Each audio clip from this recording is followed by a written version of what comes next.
ഈ അടുത്ത് ഒരു വൃദ്ധസദനത്തിലെ ഒരു വീഡിയോ കാണാനിടയായി. മനസ്സിനെ വല്ലാതെ വേദനിപ്പിച്ച ഒരു വീഡിയോ ആയിരുന്നു അത്. ആ വീഡിയോ എടുത്ത വ്ളോഗർ ഒരമ്മയുടെ കയ്യിലേക്ക് മൈക്ക് കൊടുത്തിട്ട് അമ്മയുടെ ഏറ്റവും വലിയ ആഗ്രഹം എന്താണ് എന്ന് ചോദിച്ച സമയത്ത് വലിയ വീട് വേണമെന്നോ എവിടേക്കെങ്കിലും യാത്ര ചെയ്യണമെന്നോ ഒന്നുമല്ല അമ്മ പറഞ്ഞത്.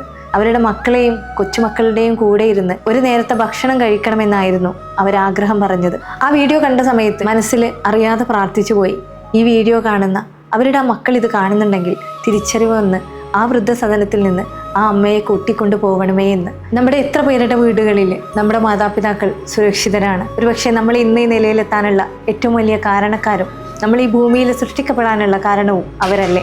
എന്നിട്ട് നമ്മൾ എങ്ങനെയാണ് അവർ പരിചരിക്കുന്നത്? അനാഥത്വത്തിൽ ഒറ്റപ്പെടുന്നതിനേക്കാളും വലിയ വേദനയാണ് എല്ലാവരും ഉണ്ടായിട്ടും ഒറ്റപ്പെടൽ അനുഭവിക്കുക എന്ന് പറയുന്നത്. അവർക്ക് നല്ല കഴിവുണ്ടായിരുന്ന സമയത്ത്, നല്ല ആരോഗ്യമുണ്ടായിരുന്ന സമയത്ത് അവർ നമ്മുടെ കൂടെ ഉണ്ടായിരുന്നു അല്ലേ, നമുക്കെല്ലാം ചെയ്തു തന്നിട്ടുണ്ടായിരുന്നു അല്ലേ.